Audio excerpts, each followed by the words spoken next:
일단 여러분들 기도 염려 덕분에 니카라과 회의 단기 선교는 잘 마치고 모두들 건강하게 무탈히 돌아왔습니다. 함께 기도해 주신 여러분들 너무 감사드리고 또 하나님께 감사드립니다. 고생하신 선교 팀원 여러분들께도 감사드리고요. 오늘 아침에도 나오셨네요. 특히 선교 팀원들 다 고생하셨지만 우리 제일 어르신들 원동원 장로님, 방성근 집사님, 또 송광석 집사님 너무 감사드립니다. 안 지치시더라고요. 되게 젊으시더라고요.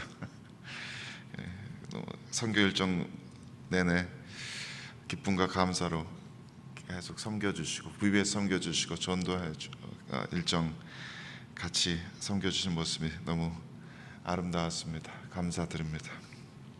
내일 자세한 선교 보고는 드리기로 하고요. 오늘 본문 말씀 함께 보겠습니다. 오늘 읽은 신명기 28장에는 잘 아시는 것처럼 하나님 말씀에 순종할 때 받는 축복들 1절부터 14절까지 나열되어 있고요.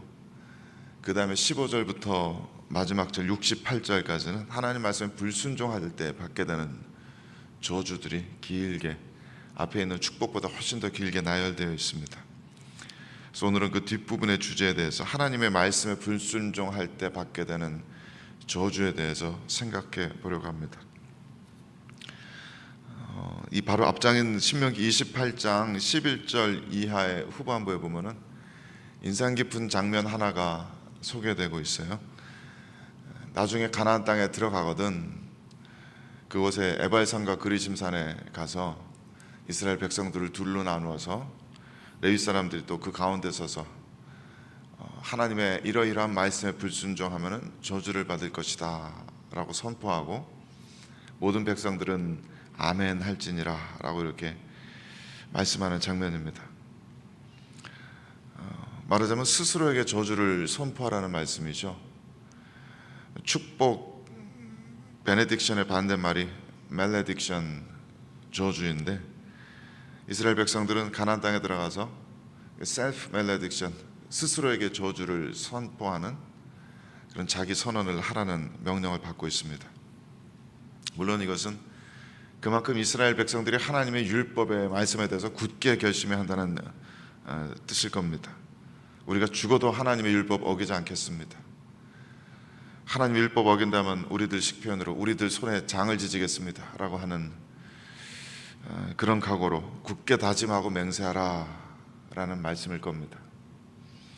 하지만 또 다른 한편으로 이 27장의 인상적인 퍼포먼스는 하나님의 저주라는 것이 어떤 식으로 워킹하는지를 보여주는 상징적인 장면이기도 합니다. 하나님의 저주는 이 퍼포먼스처럼 사람들이 스스로 불러 들어오는 겁니다. 사람들이 스스로 선택하는 일입니다. 그게 성경에서 말하는 하나님의 저주입니다. 멀쩡히 가만히 있는 사람에게 일부러 하나님께 찾아가셔서 저주하시는 것도 아니고 법 지키나 안 지키나 보자 그러고 이렇게 보고 계시다가 법 안 지키면 여러분 잡았다 그러고 너 저주받아라 라고 하시는 그런 것이 아니라는 얘기입니다. 성경 속의 저주는 하나님의 말씀에 불순종하는 사람들의 상태를 말합니다. 하나님의 말씀에 불순종하는 사람들이 가지고 있는 상태, 그게 저주입니다. 그래서 성경 속에서 하나님의 말씀과 저주는 긴밀하게 연결되어 있죠. 말씀을 지키지 않는 상태가 저주의 상태입니다. 그래서 27장 본문 보면은 가령 예를 들어서 27장 16절에 그의 부모를 경홀히 여기는 자는 저주를 받을 것이다 라고 되어 있는데 영어로는 우리말로는 이게 마치 그의 부모를 경홀히 여기는 자는 나중에 저주를 받게 될 거야 이렇게 들리지만 영어 말씀 보면은 Cursed is he who dishonors his father and mother 라고 되어 있어요. 부모를 경홀히 여기는 자 He who dishonors his father or mother will be cursed가 아닙니다. Cursed is 저주받은 자는 어떤 사람이냐면은 He who dishonors his father or mother입니다. 그의 부모를 경홀히 여기는 자, 그의 부모에 대해서 가볍게 대하는 자. 이게 예수님께서 산상수훈에서 선포하신 말씀과 문법적으로 똑같은 구조입니다. 마음이 가난한 자는 나중에 천국 가서 복을 받게 될 거라는 게 아니에요. 마음이 가난한 자는 복 있는 사람입니다. blessed입니다. 그와 마찬가지로 부모를 경홀히 여기는 자는 미래의 저주를 받을 것이라 협박하시는 것이 아니라 부모를 경홀히 여기는 자는 그 자체가 저주의 상태에 빠져 있다는 얘기입니다. 그래서 성경에서는 율법과 저주가 그리고 나중에는 죽음까지도 서로 밀접하게 연관되어 있습니다. 그걸 다시 한번 설명을 해보자면은, 일단 하나님의 말씀인 율법은 그 자체로 생명으로 향하는 길입니다. 하나님께서 율법을 우리들에게 알려주실 때 하나님께서는 우리들에게 영원한 생명을 누릴 수 있는 방법을 알려주신 겁니다. 율법대로 따라가라. 그러면 너희들은 영원한 생명에 이를 것이다. 그래서 그 율법을 벗어나는 길은 생명을 벗어나는 길입니다. 하나님과 맺은 언약을 파괴하는 길이자 동시에 저주의 길입니다. 그래서 저주는 인간들 스스로 불러오는 겁니다. 예를 들어 27장 16절 말씀에 아까 말씀한 부모를 경홀히 여기면 저주를 받는다고 했는데, 자녀가 부모를 경홀히 여기고 가볍게 대하고 함부로 말하는 가족 공동체는 이미 그 자체가 파괴된 가족 공동체입니다. 그 자체가 저주입니다. 27장 18절 말씀에는 맹인에게 길을 잃게 하는 자들 저주받는다 그랬는데, 약자들에게 그렇게 함부로 대하면서 폭력적인 억압을 가하는 사회는, 또 그것이 용인되는 사회는 그 자체로 정의가 사라진 사회이고 강팍하고 폭력스럽고 저주 상태에 빠진 사회입니다. 하나님 율법과 저주의 관계가 다 그렇습니다. 하나님의 말씀에 대한 불순종은 하나님과 이스라엘이 맺은 언약 안에서 필연적으로 저주를 불러옵니다. 게다가 오늘 본 말씀을 볼 때 저주는 한 개인의 건강이나 재산을 해칠 뿐만 아니라 자연세계 자체까지도 영향을 미친다고 하였어요. 23절 말씀 보니까 죄송합니다. 23절 말씀 보니까 내 머리 위에 하늘은 놋이 되고 내 아래 땅은 철이 될 것이며 여호와께서 비 대신에 티끌과 모래를 내 땅에 내리시리라, 그렇게 말씀하고 계세요. 그래서 마치 에덴 동산에서 아담이 최초로 범죄했을 때 그 저주가 땅에 떨어진 것과 같은 이야기입니다. 인간이 타락하고 죄 가운데 빠졌을 때 이 피조세계가 함께 인간과 함께 저주 상태에 빠지게 됩니다. 인간은 삶의 고통을 더욱 가중시키게 됩니다.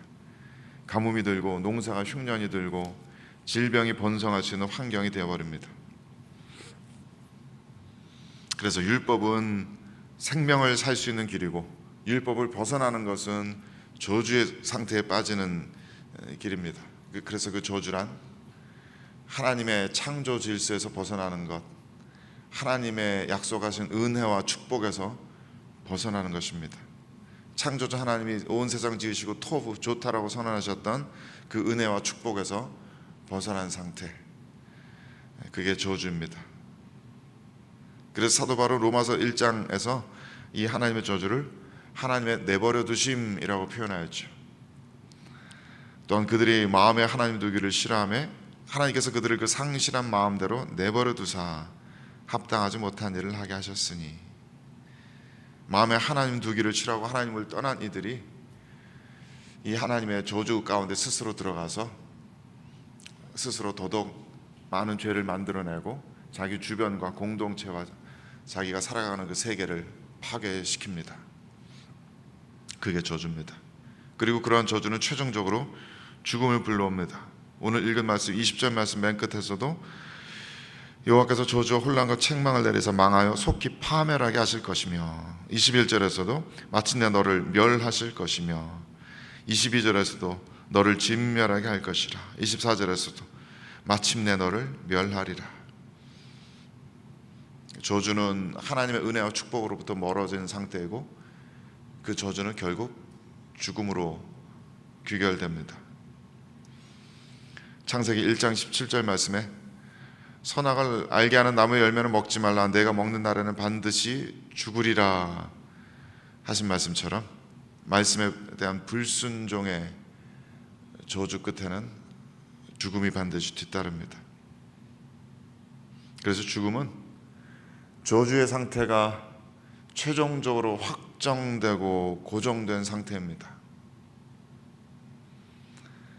하나님의 은혜와 축복으로부터 영원히 단절된 상태, 하나님에게서 나오는 선한 것을 전혀 받아 누릴 수 없는 상태, 영원한 어두움과 영원한 고통 가운데 빠지게 되는 상태, 저주가 최종적으로 확정되고 고정된 상태가 죽음입니다. 하나님의 은혜 바깥에서 이를 갈며 영원히 미워하고 분노하고 원망하는 그런 상태입니다. 20여 년 전에 연변으로 단기 선교 갔다가 일정 마지막 날 즈음에 백두산 관광을 가느라고 중간에 그 두만강 변을 들른 적이 있어요. 그래서 거기서 이렇게 내다보면 북한 땅이 바로 저기 보입니다. 그때 멀리 보이는 북한 땅은 저주받은 땅으로 보였어요. 강 하나 건너서 중국 땅에는 풀들도 파릇파릇하고 나무도 있고 그런데 강 건너서 저 북한 땅에는 풀 한 폭이 없습니다. 사막처럼 메말라 있습니다. 뭐 보여주려고 그러는지 아파트 이게 한두 채가 서 있긴 한데 사람 사는 집 같지가 않습니다. 유령의 집 같습니다. 죽음의 집 같아요. 사람이 살고 있다는 생동감이 전혀 느껴지지 않는 그런 도시의 모습이었습니다. 죽음의 땅처럼 보였어요. 인간의 죄악은 그 공동체와 자신이 살고 있는 세상 전체를 파괴합니다. 이번에 니카라과 해외 단기 선교 일정 중에 사역 마지막 날 라파스 까라조라는 동네를 방문했는데 그 동네도 무척 가난한 동네입니다. 동네를 가로지르는 시냇물이 있는데 썩어서 악취가 진동을 해요. 거리거리마다 골목골목마다 쓰레기가 넘쳐납니다. 그 지역교회 목사님이 장차 교회 건물 짓고 싶은 부지라고 보여주는데 이런 뭐 언덕 위에 캐나다처럼 뭐 잔디밭이 푸르고 이런 게 아니라 잔뜩 말라붙은 관목들만 듬성듬성합니다. 그 동네는 개들까지도 뼈밖에 남지 않은 앙상한 몸 여기저기에 피부병 흔적으로 가득합니다. 인간의 죄악이 스스로 만들어내는 상태들입니다. 정치가들은 부패해서 시민들을 돌보지 않고 빈익빈 부익부가 점점 더 심해지는 사회를 만들어냅니다. 가톨릭 교회는 토속 신앙과 결합된 혼합 신앙화되었고 개신교의 많은 교회들도 성경 말씀에는 크게 관심 두지 않고 복을 추구합니다. 성경 말씀 교리를 배울 데가 없다고 성도들이 이야기합니다. 가정마다 혼전 동거, 혼전 출산이 너무 당연하고 별거와 이혼과 가정폭력이 상상할 수 있는 모든 깨어진 가정의 모습이 다양하게 존재합니다. 성윤리는 박살이 나 있습니다. 목회자들조차 생활고를 이기지 못해서 경제적인 근심에 짓눌리는 모습들을 볼 수 있습니다. 하나님의 말씀을 떠났고 그래서 스스로 저주의 상태에 들어갔고 그 상황이 계속되는 한 도달하게 되는 종착역은 영원한 죽음뿐입니다.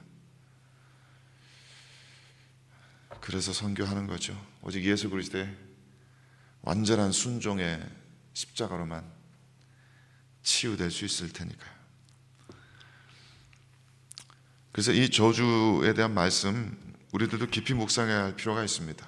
그냥 좀 기분 나쁜 말씀이라고 대충 읽고 건너뛸 부분이 아닙니다.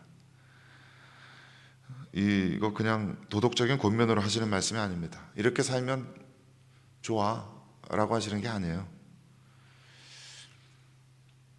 그래서 요즘 세상에 뭐 일일이 다 말씀 다 순종하는 사람도 없는데 다른 사람들도 다 그렇게 사는데 이런 뭐 문자적인 순종보다는 마음이 더 중요한 거지 그런 핑계 대시면 안 됩니다.